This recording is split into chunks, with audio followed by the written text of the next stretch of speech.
Thank you very much indeed for joining us here today, and those were some of the highlights of an extraordinary 2018. We're going to be joined by a lot of our main fighters coming up for 2019 up here on the stage shortly, of course, including Tyson Fury. But Frank, when you look back, Frank Warren alongside me, when you look back at some of those highlights, 2018 really was something very special. It was. We had fight of the year, round of the year.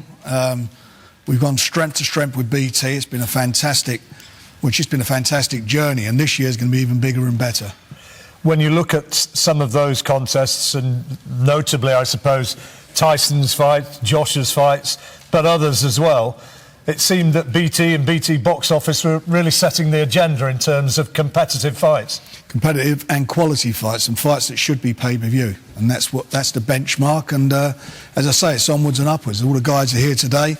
They've got a great platform to work, to be seen on, you know, not just on BT, but also on ESPN, so they're getting great exposure in the States. This is a fantastic time to be in boxing for boxers. This is an era now where these guys can go and really make big name for themselves, both sides of the pond, and obviously it can be very lucrative for them. We've both been around a year or two, but 2019 in boxing terms, British boxing terms, but particularly in terms of BT and BT box office, it's exciting. Very, very exciting. I'm excited. You know, I promote, obviously, I manage fighters, but most of all, I'm a boxing fan, and it don't get any better than this. Now, you alluded there to the ESPN situation, and that is really the big news, or one of the big news items of today. Can you just clarify exactly what that ESPN deal is all about? Yeah, Tyson Fury and Queensberry have signed a long-term deal with ESPN. They will be Tyson's exclusive broadcasters in the States. They have a platform of just nearly 3 million subscribers on ESPN Plus and ESPN. This is going to be something special for Tyson. It gives him a chance to become the guy that you want to fight now. We've not got to go like he had to go to Germany to fight Klitschko, like he had to go to fight Wilder on Showtime. That no longer happens. We have the biggest platform for him to be on, and that means he is in a tremendous position as far as a boxer's concerned, and it's a fabulous deal for him. It puts you in a stronger position and in a position of long-term strength. Well, it does. I mean, but you know, ESPN and BT combined with what we're doing with both these, you know, with both the broadcasters, we're in these guys are in a great position, and Tyson's in a fantastic position. He will get all what he wants, which is to be the guy. You know, he's the lineal champion. He's the blue corner. He's not the red corner. That's what he's going to be. He's the blue corner now. And before we welcome the big fella up onto stage, actually in world terms now, how do you see Tyson Fury's position in stance? How important a player now in the world heavyweight division is he? Is he, in your eyes, number one? I think in most people he's number one. You look at the social media, most people think he's the number one heavyweight out there. He's the heavyweight that steps up to the plate. He's done it. He goes to the other guy's backyard. He can't do no more than he does. And he's getting the respect from the public for it, certainly from the British public. And also, it must be said, from the Americans now, because ESPN have gone and put themselves, you know, on the block here. They've said, we want this guy. This is the guy we want to get behind. So, as I say, two great broadcasters, BT pushing out the boat here, and also in the States. He's in a fantastic position, where he should be, because he is the number one lineal champion. He's the lineal champion. And it's not a belt, as some promoters said. Lineal, there's not a lineal belt. It's the guy that, from history, he's the guy that beat the guy that beat the guy that beat the guy. That's what he is. He's the number one. Well, let's waste no more time in welcoming him up to the stage. Tyson Fury, lineal champion of the world, is going to join myself and Frank here, and we'll discuss exactly what this agreement and what the immediate future is going to bring for him. And here he comes. Is this mic working? No? We've got you. Good afternoon, everybody. Gypsy King's back on stage. John, how are we? Tyson, good to see you. Frank, cheers, mate. How you doing, man? Oh. Right, Bill, Nathan, the boys. Well, Tyson, first off, you're clearly in great shape. I can't remember being better. Are these mics even working? It's working. It's working. Can everybody hear me? Or is it just my voice they can hear? No, we can. Yeah, I feel good, John. Feel good. Trained right through the Christmas and New Year, and ever since. I've got like a habit of training every day, and keeps me well, keeps me fit and in shape, and get paid to do it, so it's not a bad old job, really. So just explain then, from your perspective, what this ESPN deal means for you. My grip of it, which is not a very clever one, but my gist of it all is ESPN are the biggest sporting network in the world, combined with BT Sports. So I'll have dual viewers from America and the UK. And it gives me an opportunity to fight on the biggest broadcasting network in the world and be shown to the most people, and to be able to be in a position to make the biggest and best fights possible and not be an opponent. They have to come to the Tyson Fury show now, because I've got my own platform in America and the UK. So it puts me right on top where I should be. Now they're going to have to come through me. Well, let's move on to the big question, I guess, that everybody watching this and following boxing is going to want to know. We've talked a lot about Deontay Wilder. We all remember that extraordinary fight on December the 2nd when you produced just the most amazing performance. But Frank, what about the rematch? Well, Tyson wants it. We all want it, and we've got to make it happen. It's a different situation now. Showtime's not the only game in town. It's changed dramatically, so it's up to us now to sit down and try and get it over the line. And from your perspective, I mean, how much do you want the guy in the ring again? Listen, if I didn't want to fight him, I wouldn't have took it in the first place. As far as I'm concerned, the fight is more makeable now than ever, because we have the biggest boys in the game behind us. And I'm only a fighter. I can only fight who they put in front of me. I want the biggest fights, the Joshuas, the Wilders of the world, and everybody else out there too. He'll be watching. He'll be watching this, you can be sure of that. Well, if you're watching, Deontay, I'm coming for you, baby! For again, and this time you can't rip me off. Well, it's how soon, Frank, in realistic terms, can we see that happening? I mean, we're talking of Tyson being back in the ring, maybe in the next 2 or 3 months. We want him out as soon as possible. Obviously, the talks will continue, but he's not going to sit around waiting. We will get him out. Tyson needs to fight. It's what he's training all the time for. He wants to be active, and he wants to become a big star. You know, this ESPN situation for him is probably one of the biggest things to happen to a British sportsman. The platform he's now got is huge. 3 million, as I said earlier, 3 million subscribers. That's bigger than anyone gets seen. Any fighters get seen in the States. You know, certainly a British fighter, and it's something special. So, the name of the game: get out there, be busy, let the American public as well as the British public see him, and get these belts. That's what it's all about. This deal. So, his next fight, are we talking about it being in America or being over here? Well, we will see what happens. That's what we're working on at the moment. It probably looks like being in America, but anything can happen, as we all know, because this time 10 days ago or a week ago, we weren't even talking about ESPN. So lots of things happen in boxing, but this is a good thing for Tyson, and it's now up to us to go out there and make sure the fights that he craves and wants, we deliver. Tyson, how much did that Wilder fight actually mean to you when you look back at it? So I trained hard for the fight. It was what I wanted. I asked Frank to get me the Wilder fight after 2 combat fights. Everybody in my team said it's a bad idea.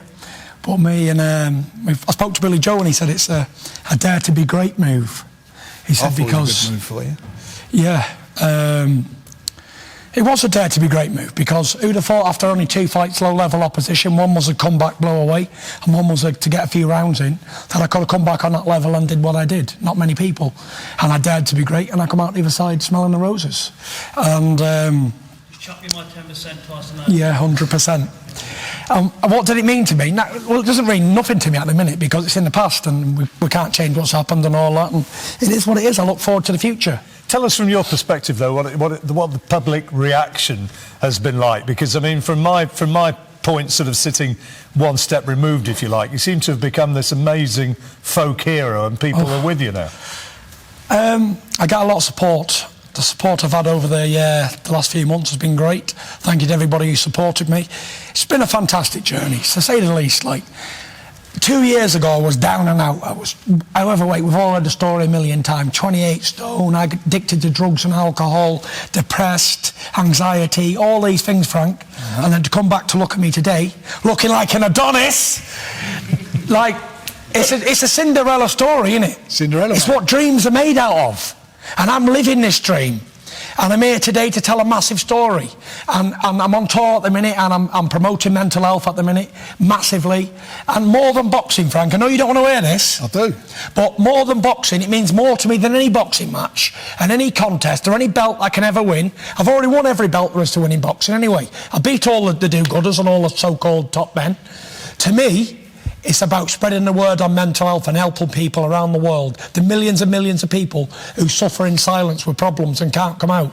If I can come out 7 foot nearly and 20 stone and a big heavyweight champion of the world, then anybody can get help. So it's an amazing story and it needs to be told more. How proud are you to have got where you are now from where you were? Because, I mean, anybody can see looking at you now, you look like an athlete. Well, I've never looked like an athlete, John, and I don't suppose if I took my shirt off now I'd look like one. I'm just a fat, bald-headed fella who does what he does, and he's good at something, naturally gifted, I suppose. I'm very proud of what I've achieved, because when I started boxing as a young boy, the odds of becoming a world champion is astronomical. I've won every belt along the way, like I've just said. It's been an amazing journey. I've had my ups and downs, but, you know, along with the sunshine, there has to be a little rain sometimes. That was a great song. As the song went. Yeah. And, you know, I have had a lot of sunshine, but I've had a lot of rain too, and I suppose it builds character. It does, it really does, you know. I'm sat here today, a man who's had glory, fame, and lots of pain too. So I'm an experienced campaigner in the division. Not only can I talk about boxing and know what I'm talking about, I can talk about all the other things because I'm experienced and I've been there and wore the T-shirt. So it's great. It's a new chapter for me. I'm in my second career anyway. This is my third career now with ESPN as well. So I've had a million careers, a million lives, and I'm just so thankful for everyone who keeps giving me the opportunities. And all I've got to do is just keep winning and keep doing what I do best, training and keeping out of trouble and staying on the straight and narrow. And I think I'll be all right. Well, let's talk about the two big names, about Deontay and, of course, about AJ, about Anthony Joshua, who's got his own fight coming up in June. But Deontay, first of all, having had that fight in December the 2nd in Los Angeles, how much now do you actually burn for the chance to get in there and complete, really, what you started but didn't actually finish? To be honest, I'm happy with whatever happens in my life, whatever cards I'm dealt, I'm happy with. Whatever's happened before, I'm happy with everything because I'm healthy and well sat here. You know, on the same night Adonis Stevenson got a bit of brain damage or whatever, and hope he gets well soon and all that. But we're in a very dangerous sport. And not only more than winning, and like I said, more than any fights, to go home healthy to my family is a massive thing. I've got 5 kids and a wife, and if I got brain damage, it'd be the end of everything. There would be no continuing. So it's a very dangerous world we live in. I'm just very thankful to be sat here healthy and well-minded and fit as a fiddle and healthy as a trout. You know, Deontay Wilder, great guy, top fella, good fighting man, but to me he's still a big useless tosser. And they had to rob me in America to get a decision. Well, they never got a decision, they got a draw. They've basically messed me record up by giving me a big old blue tick on me record. It is what it is. I can't complain. I'm healthy and well, and I'm out of trouble, which is the most important things you can be in life. Frank, where does Anthony Joshua sit in all of this? Because everybody who follows boxing, as well as wanting Deontay Wilder against Tyson, are wanting Anthony Joshua against Tyson. We did try to make the fight, and it's very simple. It was a 50-50 fight, but they didn't want it. They wanted to keep all the money. And to be quite honest, I don't think they even wanted the fight because no one approached us to make the fight at all. So he's now going to the States. He's fighting his name, Big Baby Miller. He's fighting him out there, and that'll be his debut in America on the Zone. So they'll get on with their business. Do we want to make the fight? Would we like to see the fight? Of course we'd like to see the fight. But you know what? We're on a bigger platform with more subscribers. You know, ESPN in the States is a massive channel. It's the biggest sports channel out there. It's got, as I just said, it's got the most subscribers. So Tyson's got the shop window. And I think they're going to have to come to us to make this fight now. The game has changed dramatically as far as that's concerned. What a difference a year makes. What a difference! What a difference! A few months, mate. It's Different and a few that's weeks it. can Yeah, make. yeah.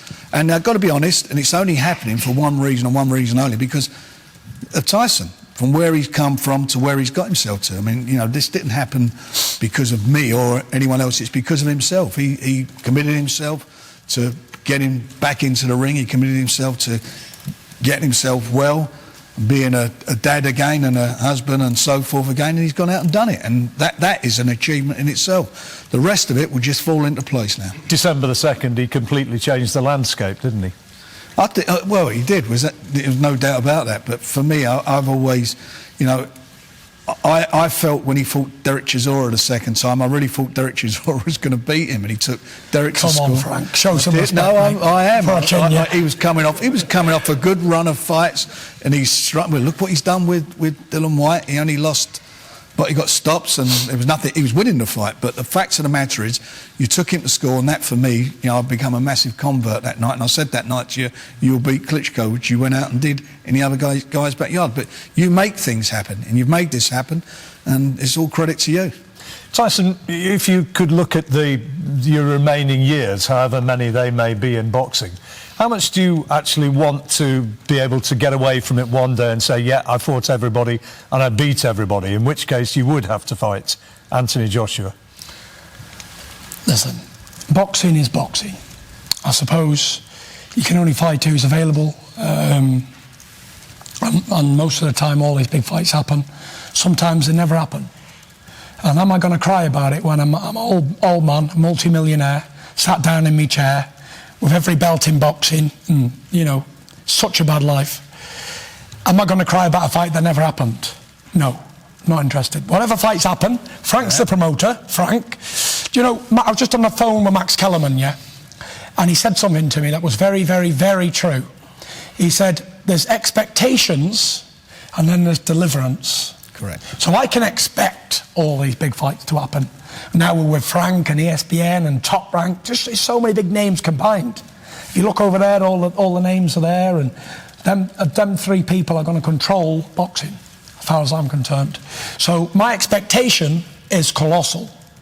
But the deliverance, I'll tell you this time next year. And if we're all shite, I'll let you all know. But I'm sure it's going to be a fantastic journey. Like we say, it's all about deliverance, isn't it, Frank? It is. Frank said I'm going to have 3 fights this year. Hopefully I will. I had 3 fights last year in 6 months. So we've got 12 months now, Frank. Well, 10 now, because we're at the end of February, to do 3 fights. And I'll be looking forward to keeping busy, very busy. That's the name of the game. That's what we're here for. And that's it. Well, last word from you then, Frank, about Tyson and what's coming up. When can we expect to see him back in the ring? I spoke to Bob Arum last night. We're trying to sort the date out. I'd like to get it. Well, he wants to fight latest in May. I want to fight next week. I know you do. You look like you could fight next week. I'm ready. We're ready to fight. going to work on that, and hopefully within the next week we'll have the date nailed down. But there's a lot of negotiations got to go on. It's not just about when it's, and also getting certain fights made. So there's a lot to do, a lot of work to do. Because no one knew about this until today. This was a secret within the industry. I'm sure it's a big shock for Deontay Wilder this morning and his team that this has happened. So we've got a lot of telephone calls and meetings before we can move forward. Tyson, we all wish you all the best. I hope 2019 is going to be a big success for you. Listen, the most important thing for me would be in 2019 to be sat here and the end of 2019 and telling you all the same thing. If I'm healthy and well and out of trouble, I've had a very successful year. So I'll see you all at the end of 19 and we'll see where we got to. All the best. Thank you very much. Well done.